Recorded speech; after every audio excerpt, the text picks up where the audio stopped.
кітап оқу адамның тағдырын өзгерте ме? Әрине өзгертеді. Мәселе сіздің сол кітапты қалай оқуыңызға байланысты.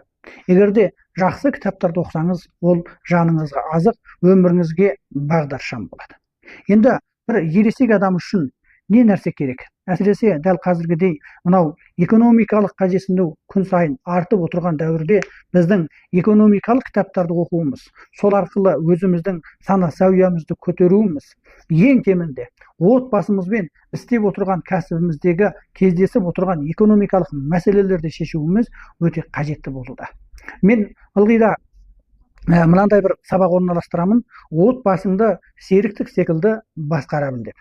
Не үшін? Өйткені отбасындағы кірім, шығым, пайда, зиян дегендерді біз көп уақытта есепте көрген жоқпыз. Біз жан талас ақша табамыздағы, сосын оны отбасымызға алып келген кезімізде тіпті көптеген уақыттарда бұл бір қажетсіз дүниелер үшін істетіліп кетіп жатады. Сөйтеміз дағы қайтадан жан таласа ақша табуға өтеміз. Ал енді бір керемет кітап бар. Енді бұл кітапты кезінде кітап сөресінде сіз көрген болуыңыз керек, ал қазір оны таба алмайсыз. Бұл кітаптың аты Бардам-әке мен Зардам-әке. Енді осы кітапты оқығаннан кейін адамдарға бір керемет, ғажайып экономикалық өріс сыйлайды. Енді мен осы кітапты мінекей өздеріңіз көріп отырғандай көшіріп жазып шықтым десем болады. Бұл өзі жалпы 6 сабақтан тұратын кітап.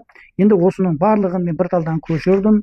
Оның ішіндегі маңызды мазмұндарды арнаулы түрде реттеп, кестелестіріп жазып шықтым. Енді бұл кітаптың ішінде ең көбірек айтылатын дүние ол мал-мүлік және қарыз.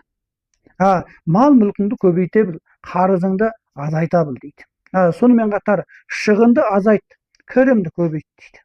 Сөйту арқылы қорыңды еселеп, тіпті де көптеген кіріс кіргізетін жаңа жолдарды ізде дейді. Бұл кітаппенен менің аудармамдағы мынау құбыр әңгімесі кітабының да өзара үндестігі бар. Сонымен қатар осыдан сонау 5000 жылдың алдындағы Бабилонда жазылған Бабилондағы ең бай адам деген және де бір кітап бар. Осыменен де сабақтас. Демек, осылардың барлығына қарайтын болсақ, ақшаның заңдылығы ешқашан өзгерген емес.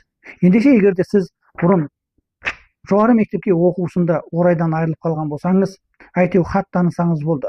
Сөзсіз түрде Бардам-әке мен Зардам-әке кітабын оқыңыз. Егер бір рет оқып түсінбесеңіз, онда 2 рет оқыңыз. 2 рет оқып түсінбесеңіз, жазыңыз, көшіріп. Әйтеу түсінесіз.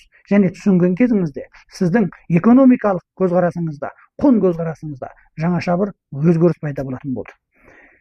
Мен осы кітапты арнаулы түрде таныстыратын бір топ құрып сабақ бастадым.